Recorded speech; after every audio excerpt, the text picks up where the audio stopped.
Welcome to Deep Dive Daily. Good morning.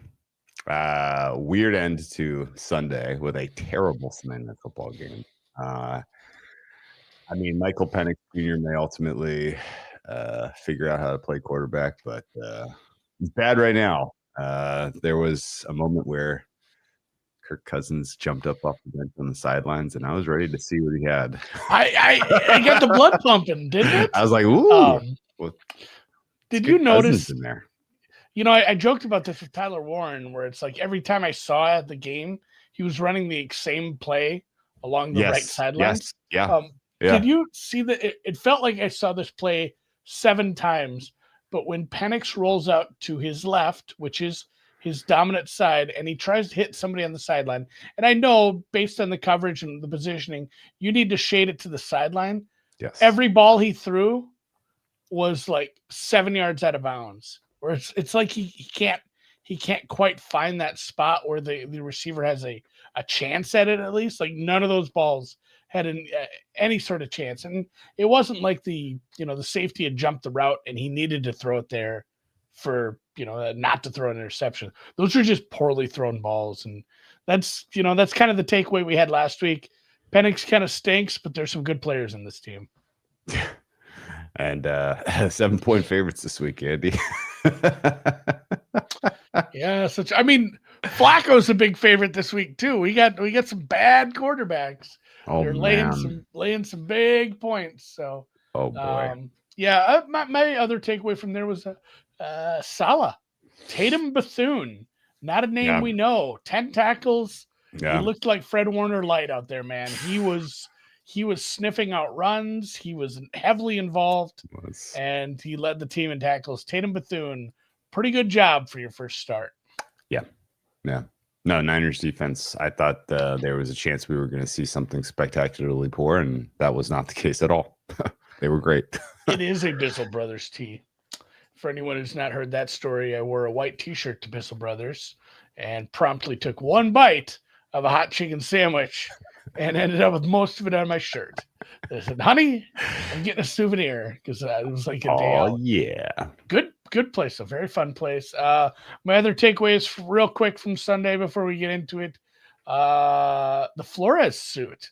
I, for some reason, got news about that today.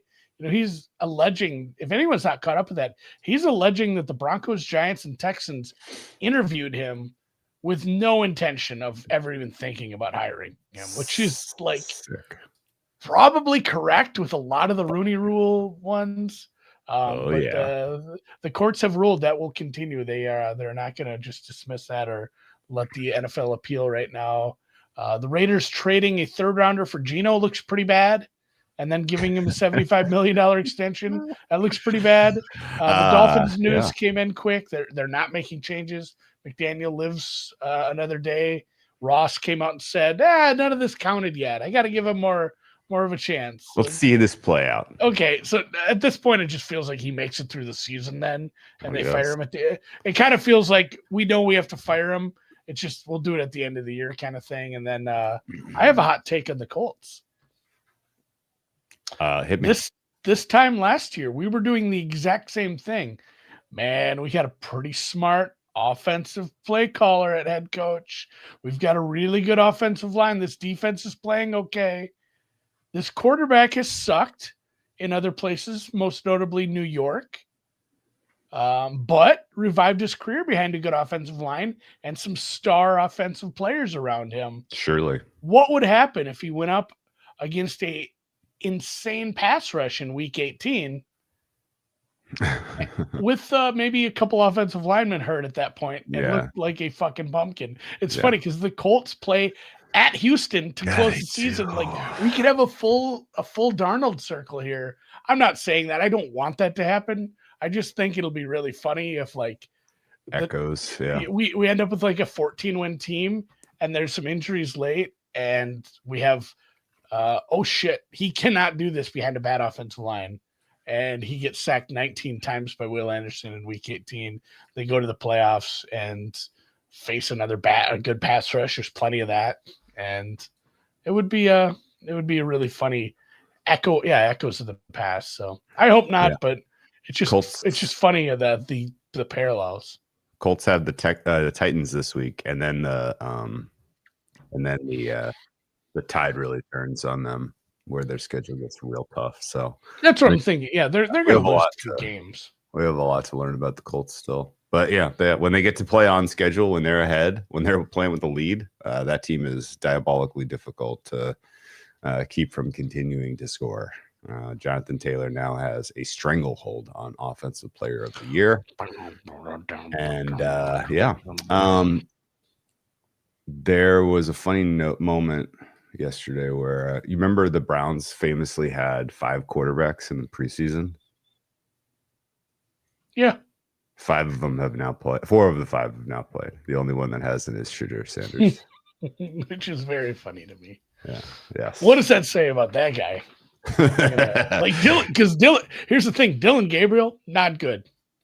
It was fun. Shout out my friend Matoy Pearson, though. We had an all Hawaiian quarterback matchup in very un-Hawaiian weather.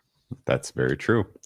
Dylan Gabriel, middle of the pack yesterday in terms of quarterback play, which says a lot about the state of the league, I think.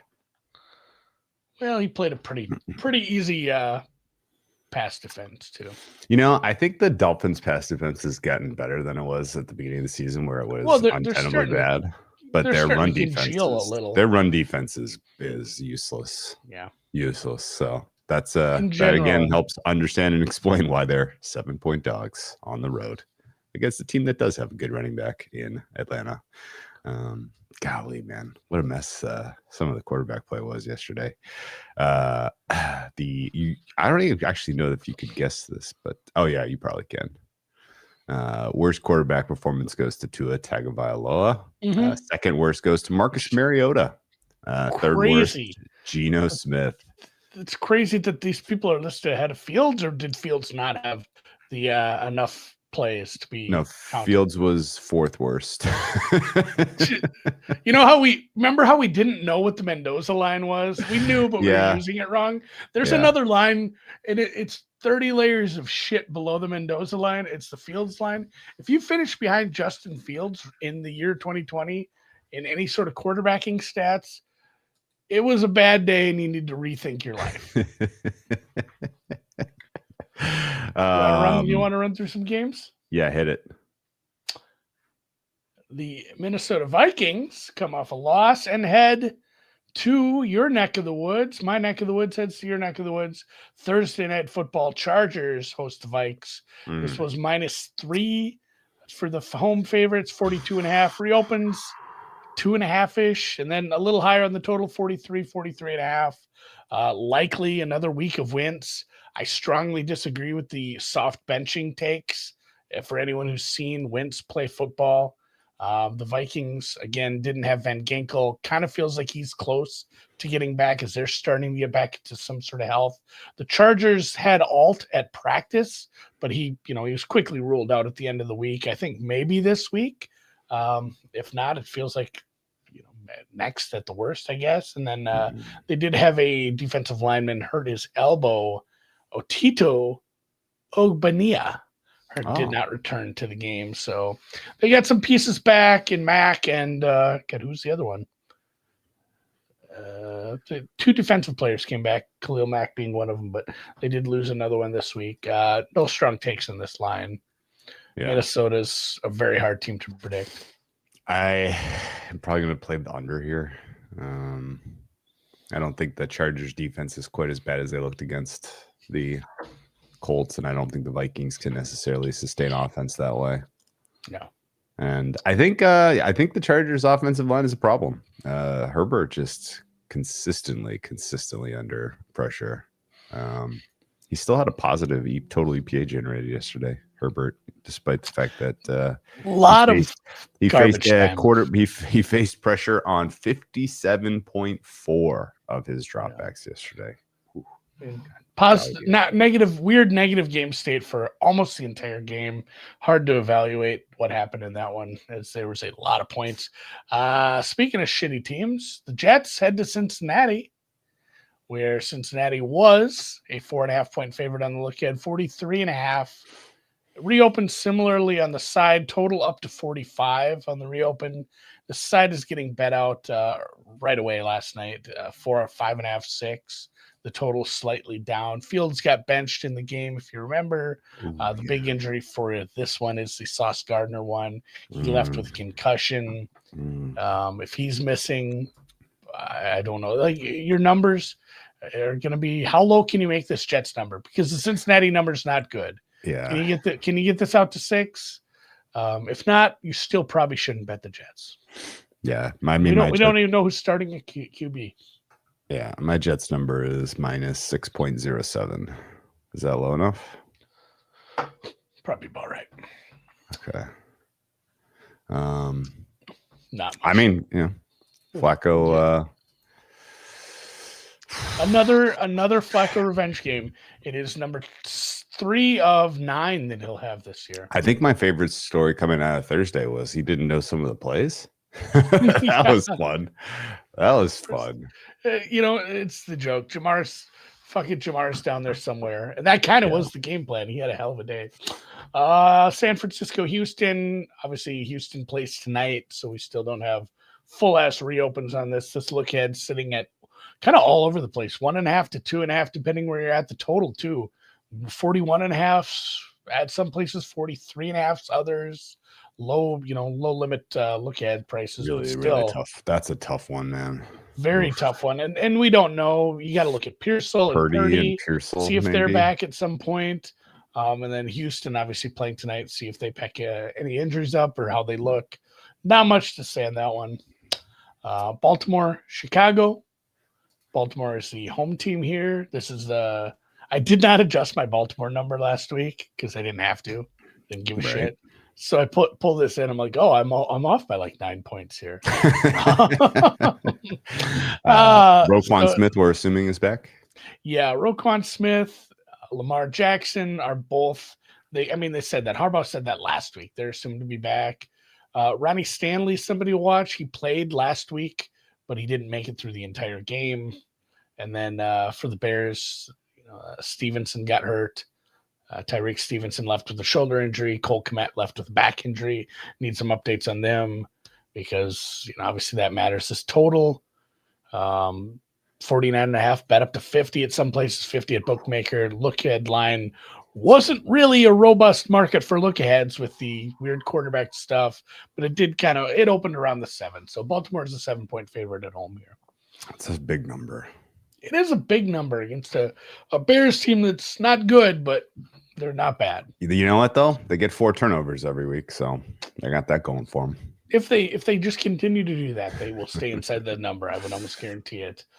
Miami, Atlanta, 46.5 on the look ahead, -6 for Atlanta. Reopens lower, 45.5, -7 though, despite the Atlanta loss. I think some of that is the market being even lower on the Fins after a real stinker. Darren Waller left with a pec injury. His comeback player of the year will have to be next year. Did not return. Storm Duck remains inactive. The Falcons, you watched the game last night. Mooney and Matthews were active. Those are some of the concerns, though. They did have an injury to the hamstring of their center, Jake Brendel. And cornerback Renardo Green left as well in the first half, did not return with a toe injury. Don't have this is the Jets game again. I don't strongly believe in Atlanta. I don't know if I can get to this number, but I'm certainly not going to war with it in Miami. God, there's going to be some terrible decisions to make this week. My number is 6.5. They're dying to find support here for Miami. I don't know that I can get there though. I might just put a Jets Miami parlay together. It doesn't feel as bad if you combine them. So that you can have evidence of the worst bet of the season. Worst bet of the season. I don't know. What do you think the worst bet of the season I've had some bad ones. Shohei under 1.5. Yes, that was the worst. Oh, you know what the worst one was? It the first swing of the game he hit the home run? Yeah. I wasn't even watching. I get like an alert. Did the game start? I already lost. I don't watch baseball, and I get like an ESPN alert, like Shohei's just hit another home run. I'm like, oh, that one's not going well. And it's funny. I had a decent day too, but of course the one I give out, not very good. Classic. I'm still pretty mad at some of I've had those. some Betting bad- I've had college some ball is bad very bets this season for sure. So I've had some bad bets on the Jets and some bad bets on the Dolphins. So I don't even know if betting that would have been the worst bet on the Jets or the Dolphins. That said, a lot of points for these dog shit teams. Oh my goodness gracious. Yeah. Buffalo on the road off their bye, facing a Carolina team. This was 7.5, 48.5. It reopens around the same. Total is ticking the downward direction, though, down to 47. This is kind of that 7.25. Spendy sevens, cheap 7.5s. Buffalo, like I mentioned, off the bye with Hamlin and TJ Sanders on the IR 2 weeks ago. So they're still trying to backfill at linebacker, defensive tackle, and safety with Milano probably pretty iffy. Shaq Thompson playing in his place, not doing a terrible job, but Milano re-injuring that pec 2 weeks ago. And then Curtis Samuel and Dalton Kincaid probably back. That was hey, these guys are close. They're questionable. And they're not going to play. And then I would assume they're back. The big injury on the other side is the ankle of Bryce Young. His x-rays were negative. I don't know. Yeah, I mean, you're right. It's probably not a big downgrade considering how he's played this entire year, but it's something to factor in. The x-rays were negative. They're going to take a look at probably some more imaging to see how he's doing. I'm guessing it's a sprain at that point. Jets Panthers game, Andy, had 4 quarterbacks with a negative EPA.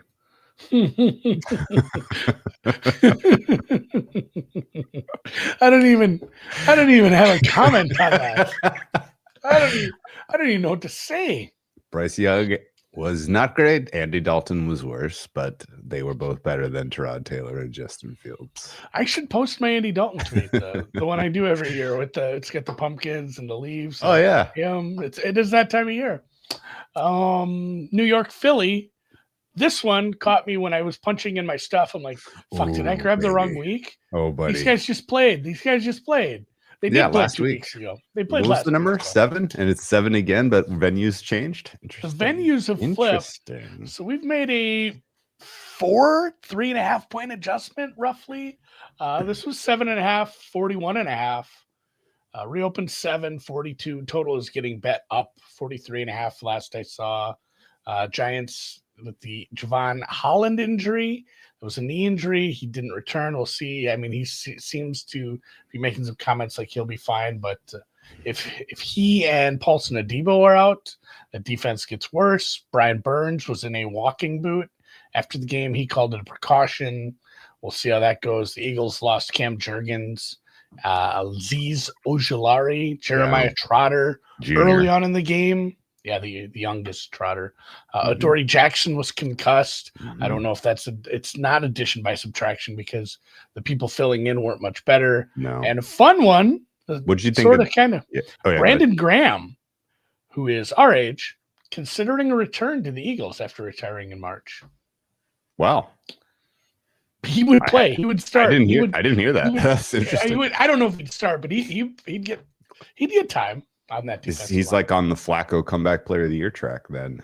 Maybe we have back, to bet it. Getting off the couch to come back and help out. Cam Jurgens, what's your read on how serious that was? Don't know. Need some info today. It's a knee injury. So it can be, he tweaked his knee, or he's done for the year. Jalen Hurts was much better yesterday than we have seen throughout the balance of the season. Kind of intrigued to find out if that was an outlier good from him or if that's just something has clicked into focus for him. But he was your number 2 performing quarterback of the week after Mr. Patrick Mahomes.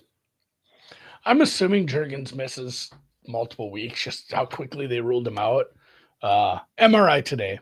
We'll find out. Okay, interesting. We will find out. We will find out more on that. That's going to be a tough one too. Golly. Yeah, I think I'm about at the point where I've backed the Giants 2 weeks in a row. I think I'm about at the point where I need to probably stop doing it, get off that ride once I've made the money.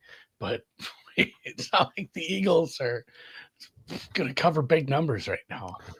I mean, Jackson Dart is performing at a top 10 level. I mean, even with that horrific interception, Yeah. which he should have just tucked it and run, that's on the coaching. Yeah. And he'll learn. But he was good. He was pretty good.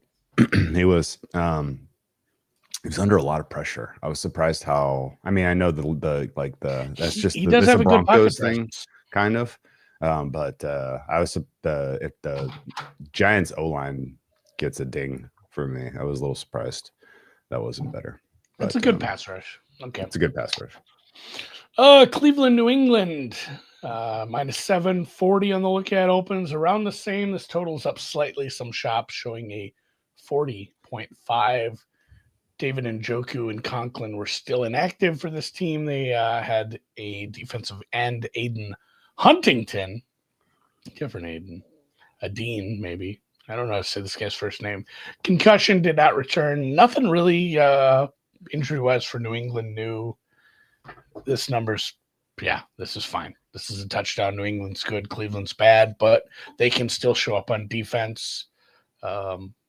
I don't know what to do with this because this is a secondary that's improving for New England, but it's not a very good quarterback for Cleveland. So this might just be hopefully it lands in 7.5, and this could be the teaser of the week, baby. See, we might have a lot of teasers of the week. There's 6 games right now. There's tickling 7. So many. Somebody mentioned it in the chat just now. Dr. Wong, gonna love this week. Casey Brown, yeah. Stanford Wong, week of the year. Tampa Bay, New Orleans. The Bucks play tonight, so we need to keep an eye on all the wide receiver injuries between Evans. Godwin's out. Igbuka might play. Evans might play. Bucky heading into next week. We'll see, where he's at. This is 5.5, 48.5 on BetOnline right now with Tampa Bay, the road favorite. The Saints probably lost their center for the year. Eric McCoy had a bicep tear. He was in the sling after the game. And then backup running back / battery mate Kendre Miller injured his knee during the game. That one seemed bad as well. So Saints are a plucky team, but the roster's not quite there, and they lost some important pieces. Yeah, Rattler was bad yesterday on the road against a bad defense. That was disappointing. They almost snuck in the back door for us. 4th and 2 interception really cost them on that last drive. Yeah, ugly. Tennessee, Indy. We mentioned this already. This look at was 11.5 and 45. Reopens 2 touchdowns, -14 for the Fighting Colts, 45.5 on the reopen, up to 47. Now the total ticking up. Jeffrey Simmons hurt his hamstring and did not return. That's a problem. L'Jarius Sneed hurt his quad and did not return. If Ridley sits out another, I mean, still, it's not great. He has. You don't have ever since they signed that guy, he has just sucked. Exactly. I can't remember the last time I've seen him make. He was a product of Spags, as it turns out. Ridley Hammy, keep an eye on. He was out. He is your good receiver. And then Indy, not a bunch. Samson Ebukam got hurt and left in the third quarter. The defensive end. I think it's Ebukam. Ebukam. I know. I don't know actually. There's so many tough last names now on the defensive line. Mm-hmm. There are. Not a lot to say there. Denver off their impressive fourth quarter. Do we have Colts in either survivor? I think we have them in one. I think that's an easy call then, right? Yeah, that's there's a lot of survivor choices this week. Yeah, I think you can go a number of ways in survivor. So Denver wouldn't be one I would do. Dallas. You know what? Real quick. You don't get beauty style points. You don't get style points for your survivor picks. But the fact that Denver and Kansas City were both winners yesterday it really doesn't feel like they should count the same. Although if you had Denver and Survivor yesterday and you squeaked through, man, you got yourself a story. Still a long way to go, but my goodness. Priors was moved. Would Indy be the highest rated team for both of you?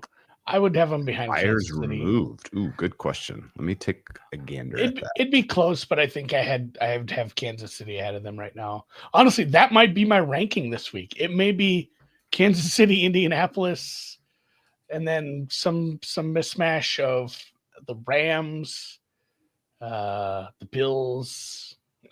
Baltimore still has a little ways to go. And then Packers Lions. So I think it'll be KC 1, Indy 2, Packers Lions, Rams, Buffalo, Seattle as mashed in there. And then depending how Tampa plays tonight, they could move into there.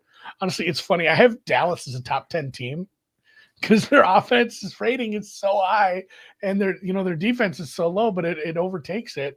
And there's just not a good middle of the pack right now. I have a cluster of 5 teams that are all right around +4.5, and Indy's one of them. But I wouldn't say they should be number 1 right now. I would still on a Green Bay and neutral, Detroit. Buffalo and Detroit as better. I would line Green Bay as better. I would line Kansas City as better. Yeah, Kansas City should be my one. I think clearly those 4 teams are favored over Colts. Colts probably 5th right now. Prior removed. I'm removing a lot of priors for them. Okay, Dallas, Denver. This was Dallas getting 5 points on the road. This total 48 reopens -3. 48 total up to 49. I guess Kenny Clark got injured. He's the guy who was the part of the Micah Parsons trade. Elbow injury late in the game. Denver.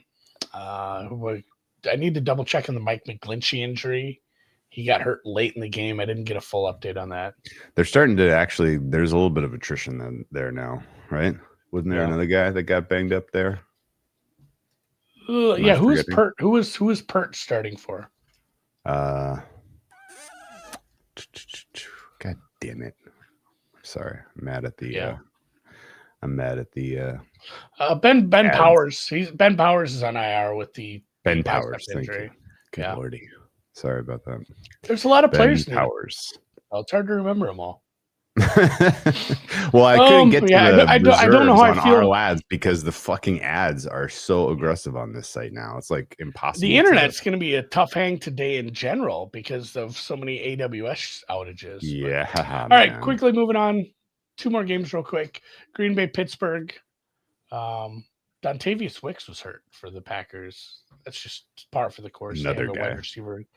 They have a wide receiver get hurt every week. This was Green Bay -3, 43.5. Reopened similarly. Total ticking up to 44, 44.5 at some shops. I don't have a lot on football. It is Sunday Night Football in Pittsburgh, and then Monday night. Just a single Monday night game next week. Washington at Kansas City. Kansas City still without Josh Simmons due to personal reasons. Trey Smith left the game with a back injury. I don't think that was some of these injuries for Kansas City kind of felt like if the game was maybe a different score, it would have been a little different. Kind of the same thing with some of the Raiders injuries who are on bye anyway. Washington, obviously, the massive injury is the hamstring for Daniels. He will get an MRI today. We'll see how that goes. Sam Cosmi made a season debut. He had the knee ligament injuries last year in the playoffs. And Dorrance Armstrong, who a big part of the pass rush, was injured for Washington. Yeah. Early in the game, knee injury did not return. I think that one was bad. He matters. He's been excellent this year. Yeah, he is. 5.5 sacks. And then 5 teams on bye. Cardinals. Obviously, we'll follow the... There's got to be more than 5. 6, excuse me. That would be really odd. One team just doesn't play anybody. One team has a double week. Anyway, Cardinals, we need to follow the saga of Murray and his feet. Same thing with DeMarcado and his ankle. Lions, their whole secondary issues. Jaguars, De'Ami Brown was injured. Jordan Lewis was injured. Eric Murray, the safety, Tim Patrick were ruled out. Devin Lloyd didn't even make the trip. BTJ has a shoulder injury. A ton of injuries to kind of monitor over the next week and a half when they come back after the bye. Same thing with the Raiders. Bowers, they say maybe after the bye. Max Crosby is supposed to be okay, but he was banged up as well. So Trevor Lawrence deserves a special little shout. He did something that's difficult. He had a monster minus total EPA despite not throwing a pick. He got sacked 7 times, and a lot of those sacks felt very, very earned by him. Like, what in the world? Refused to throw the ball away. I mean, it went in my favor, so I shouldn't complain. But yeah, Lawrence was fucking awful yesterday. it was not good. Terrible. Minus 21 total EPA. Good God, my goodness. Seahawks are on bye, but we got to see who plays tonight and who maybe, hopefully, nobody gets injured for them because I love that team. And your NFL NFC 5th seed, the Los Angeles Rams. For now. I'm just kind of taking a dig at you. It's fun because it's like, this is one of the best teams. They should be undefeated. Well, they should be. Not even leading their division, Drew. Not even leading their division. Nakua. They have a head-to-head loss to the Niners because they fumbled on the goal line. The Niners are 3-0 in the division. It's not even a good team. It's what? They got another NFC win last night. Obviously, we'll keep an eye on Nakua. Anything else I missed? They're hosting the Super Bowl, and they're going to have like some freaking skeleton crew out there in the NFC Championship game in San Francisco. It's crazy. Yeah. I don't know, man. Yeah. I don't know how they're doing it. Yeah, Max. This Max thing was weird because it sounded like he wanted to go, but then I don't know that it was completely that. I think some of it was like, are you fucking stupid? Look at the scoreboard. Sit down. We need you back in 2 weeks.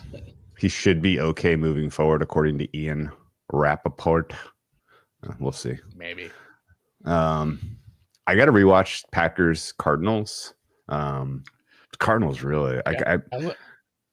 Go ahead. I only really caught the end of that one. I didn't see much of that one, and I got to understand how that all happened, how that all played out. Because golly, man, Jacoby Brissett was generally pretty good, despite getting sacked 6 times and being under pressure on more than half of his dropbacks. It felt that maybe was like a kitchen sink type of performance from the Cardinals as an overall team, and they just couldn't quite get it over the line. Different than like the Giants. The Giants coaching deserves a lot more scrutiny than they're getting for that loss yesterday, I think. I strong agree there. And it's funny because Dable's like off the hot seat now, and then he has kind of a bad coaching game. I think he's close. His ass is lukewarm right now. His face is red. His ass is lukewarm.